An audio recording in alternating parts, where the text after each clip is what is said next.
असुर, राक्षस, दैत्य और दानवों की उत्पत्ति की रहस्यमयी कहानी।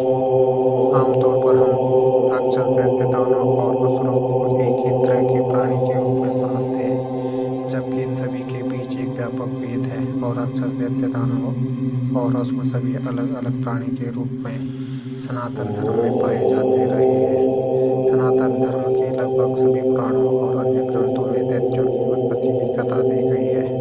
इस कथा के अनुसार ऋषि कश्यप की 14 पत्नियों में अदिति और अदिति नामक 2 प्रसिद्ध पत्नियां हुई हैं। अदिति के गर्भ से 12 आदित्यों का जन्म हुआ।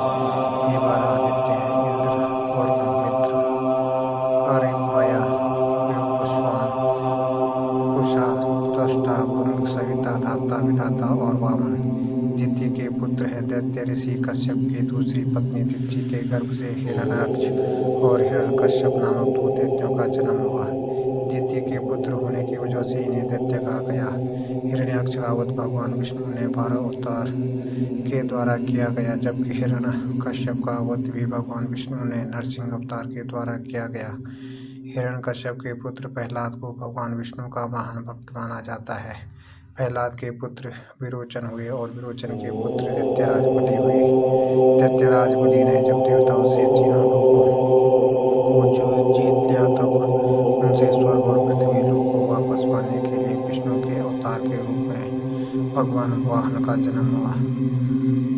वामन अवतार के रूप में भगवान विष्णु ने राजा बलि से 3 पगों के रूप में तीनों लोक ले लिए। राजा बलि को वामन भगवान ने अमरता का वरदान दिया और उन्हें पाताल लोक का राजा बना दिया। प्रात्य और असुरों का संबंध। असुरों के पूजक के रूप में एक अलग वर्ग का उल्लेख वेदों और बाद के ग्रंथों में बार बार आता है। और वो तो है प्रात्य कौन है, यह भी एक अनसुलझी पहेली है, लेकिन यह स्पष्ट रहा कि प्रात्य यज्ञों के विरोधी थे और असुरों की पूजा करते थे। और देवताओं के उपासक आर्यों ने इंद्र का आह्वान किया था और पुगमंद की गायों और धन का अपहरण कर लिया था। अर्थवेद में प्रात्यों के लिए अन्य व्रत और अपव्रत विशेषणों का प्रयोग किया गया है, जिसका अर्थ होता है कि किसी अन्य रीति से व्रत करने वाले। वेदों को मानने वाले आर्यों ने बाद में इन व्रतों को अपने धर्म में शामिल करने के लिए प्राच्योस्तोम यज्ञ की विधि का निर्माण किया। इस विधि के द्वारा वैदिक आर्य व्रतों को वैदिक धर्म में शामिल करते थे। अर्थवेद की एक ऋचा के अनुसार सुर और असुर का भेद स्पष्ट करते हुए कहा गया है कि जिनके पूर्वजों ने सुरापान या अमृतपान नहीं किया है वो प्राच्य हैं। जिन्होंने सुरा या अमृत का पान किया वो सूर या देवता कहे गए हैं, और जिन्होंने सुरा या अमृत का पान नहीं किया वो असुर या प्रात्य कहे गए हैं। अर्थवेद में इन असुरों या प्रात्यों को सम्मान देते हुए इन्हें पूजनीय कहा गया है। प्रात्य भी पूर्व वैदिक काल से थे, लेकिन वो आर्य ही थे और इन्हें असुरों की संज्ञा दे दी गई क्योंकि वेदों के पालन में विश्वास नहीं रखते थे। पुराणों में दैत्यों, दानवों और राक्षसों के लिए असुर शब्द का प्रयोग किया जाने लगा, चूंकि ये सभी वेदोक्त क्रिया का पालन नहीं करते थे और सुरों अर्थात देवताओं के विरोधी थे, इसीलिए इन सब के लिए असुर शब्द का प्रयोग किया जाने लगा। असुर ईरानी, आर्यों या पारसियों की महान प्राचीन ग्रंथ जैनावस्था में भी असुर या अहुर शब्द का इस्तेमाल सम्मानित लोगों के लिए किया गया है। जैनावस्था में पारसियों के प्रधान देवता के रूप में अहुर मर्यादा प्रमुख रूप से वंदनीय माने गए हैं। जैनावस्था के अनुसार असुर या अहुर का अर्थ मेधावी होता है। इससे स्पष्ट होता है कि वैदिक आर्यों और पारसियों के बीच असुर या अहुर एक सम्मानित विशेषण था, लेकिन बाद में उत्तर वैदिक काल में असुर विशेषण का इस्तेमाल उन लोगों के लिए किया गया जिनकी वेदों में श्रद्धा नहीं थी और वो आर्यों के शत्रु थे। दरअसल असुर प्राचीन आर्य ही थे और वे कालांतर में वेदों को न मानने की वजह से वैदिक परंपरा में शत्रु और दुष्ट के रूप में दिखाई जाने लगे। अर्थवेद की पृथ्वी सूक्त में असुरान भयवर्धनन उपवाक्य है, जिसका अर्थ है जिस पृथ्वी पर पुराने लोगों ने कार्य किए उन असुरों पर देवताओं ने हमले किए। दानव कौन है और उनकी उत्पत्ति कैसे हुई। दानव भी इस एक प्रकार की आर्य जाति ही थी जिसे वैदिक धर्म में दुष्ट और अच्छे दोनों रूपों में दिखाया गया है। सनातन ग्रंथों में दानव की उत्पत्ति ऋषि कश्यप की एक अन्य पत्नी धनु से हुई। धनु के पुत्र ही दानव कहलाए और उनका दानवों को आकाशीय जल का स्वामी माना गया था और वो बादलों के अंदर स्थित जल पर नियंत्रण करते थे।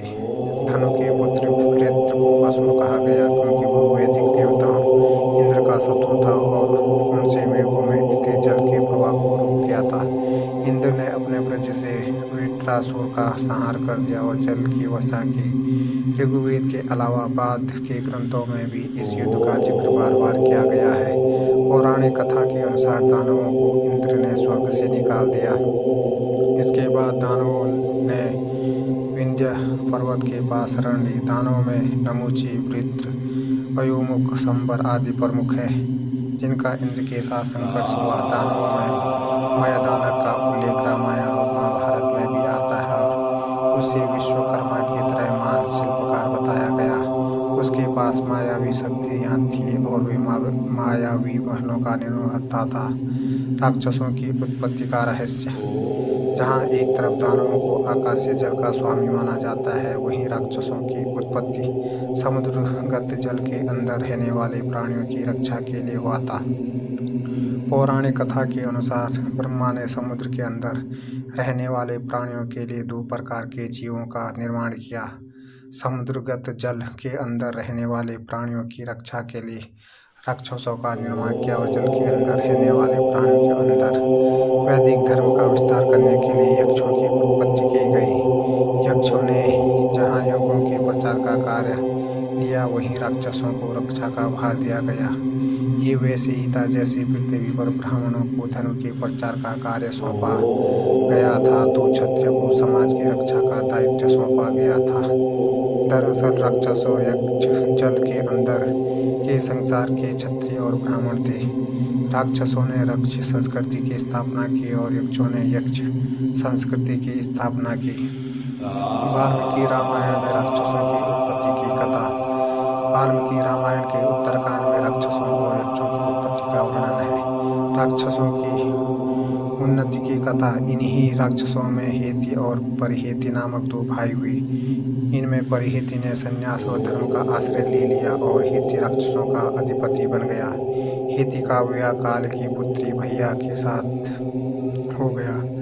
भैया और हेति का पुत्र विद्युत के से हुआ।